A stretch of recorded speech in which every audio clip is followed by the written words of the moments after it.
Hi guys, Josh here from Sportitude, and today it is shoe review time, and we're going to be talking all things Saucony Endorphin Shift. Finally, we have the last shoe in the trio package, being the Endorphin Pro, Speed, and now the Shift.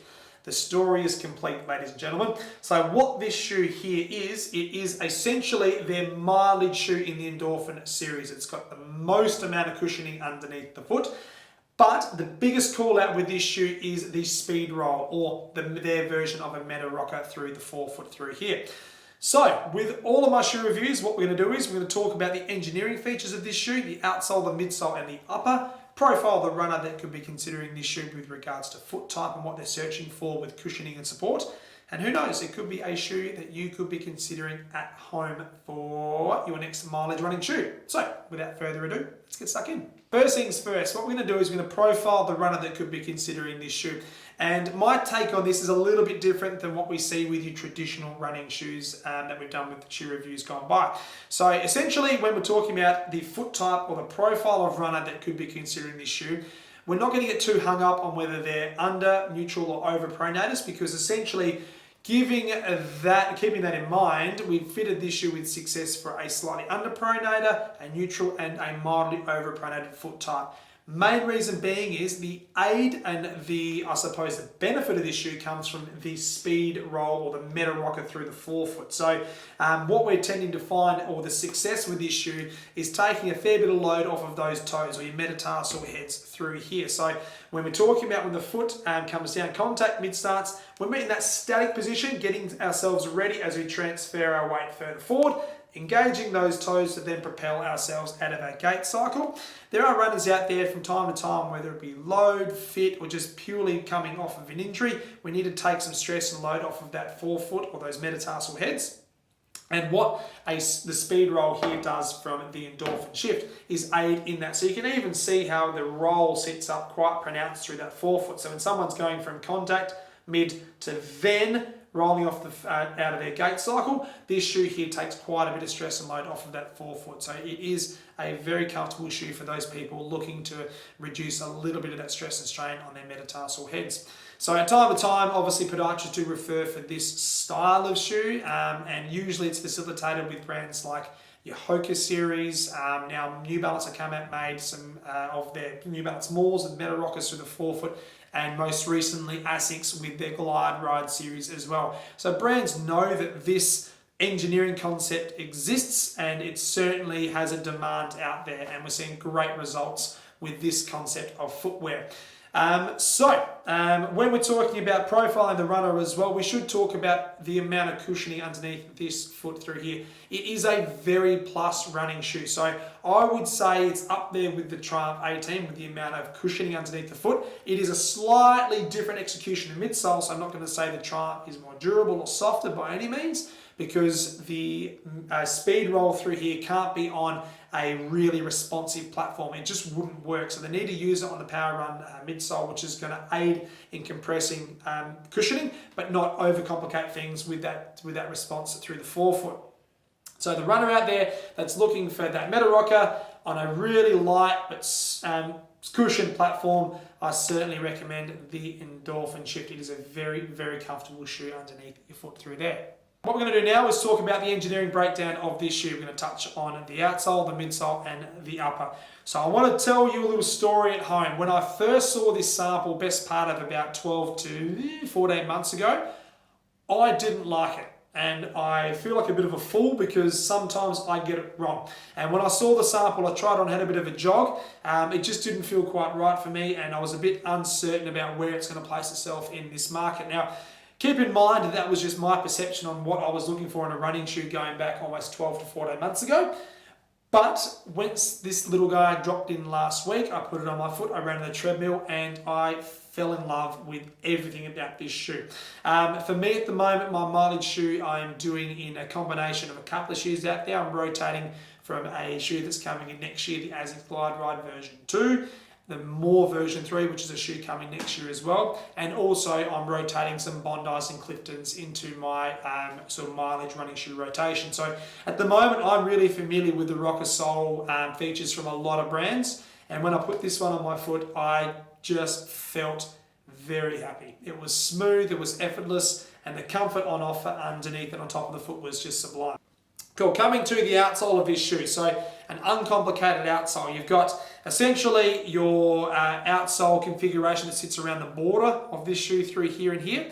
And there is a little bit of exposed midsole technology, being the Power Run midsole through here. So the aqua colour is all the exposed outsole. Probably for me, it might be a subtle question on the durability, but I don't think it's going to be a problem as such. But certainly the high impact areas, you've got your strategically placed carbon rubber as such on the back end of the heel through here. And that has come through to the forefoot. Because of that metal rocker, there's not a lot of stress and strain that gets put on the outsole as much. So I suppose you can shave a bit of the weight away in that area, which is what Saucony have done through there with the outsole. Coming through to the midsole through here, we did touch on earlier, it is a 4mm heel to toe drop.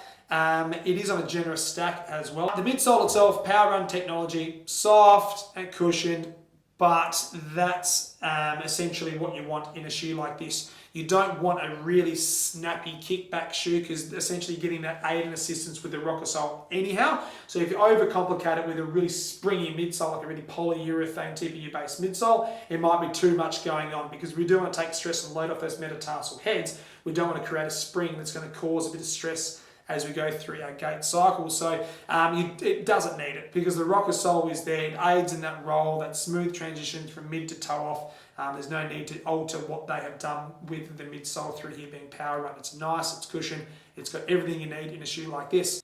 As you're coming through to the upper though, there is quite a bit going on. So the external heel counter through here, you can see it's very structured, very supportive. So there is no issues whatsoever with the amount of support you got in your heel. When your foot comes down, you get a really nice lockdown. There's no movement at back through here. And again, just the right amount of memory foam on the inside of the collar through here. So nice little bit of security, snug, secure fit around the back of your heel, but not overdoing things and suffocating your foot. Coming through to the mid part of the upper, they've got the old gusseted tongue setup, which I really like. So on the medial side through there, you can see it's attached to the Strobel board underneath the sock liner. And same thing on the lateral side through there too. So initially, I suppose if you have an orthotic, and I haven't run with my orthotic inside this shoe yet, but you might just have to manipulate the laces a little bit to just aid in increasing the volume with that gusseted system. I think there's enough give there to cater for the orthotic if required, but just note that you can also tweak things with the lacing system as well. Coming through to the forefoot, it is a slightly narrower fit than what I would probably like. That may be my only criticism with this shoe. So traditionally I'm a size 9 with Saucony. I have gone to a 9.5 with this shoe. Yeah, the length's spot on. I really like what it's doing for me in the 9.5, but just the extra volume up top just aided in making the shoe a little bit more comfortable for me. So just keep that in mind. It probably won't be the case for all runners out there, but for me, I went from a 9 to a 9.5, and I've been really happy with what is going on. I want to call out a couple of add-ons. For those of you that may be aware or not aware, I absolutely love a pull tab. I don't know why. Maybe it's the triathlon side of things, but I love it when I have a pull tab on offer from any running shoe. Makes things a lot easier getting them on. And also the pull tab on the front half through here, so slipping it on and off with ease as well. So just a little thing that I like to call out, and I like about this shoe through there. The mesh itself is an engineered mesh. What Saucony have done from the Pro to the Speed to now the Shift, from the Pro, it was a very, very lightweight engineered mesh because it is a race day shoe, right? So it's got to be light and breathable, minimalistic.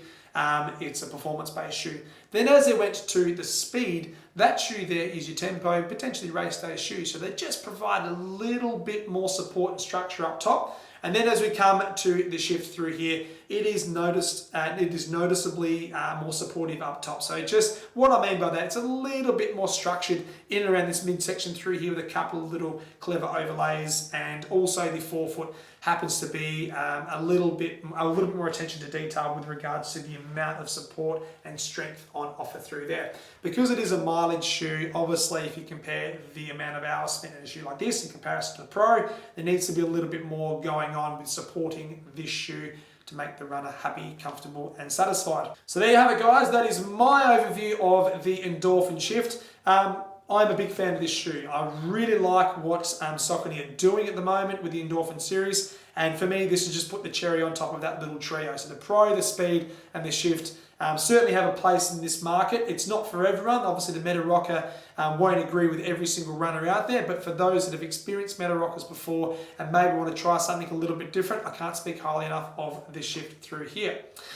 So, if you have tried the Shift, or you've run on it, or you've got some feedback, some concepts about this shoe, please drop it in the comments field below. If you haven't subscribed to our channel, please do so. Hit the red button and we will continue to bring running shoe content to you as much as we possibly can.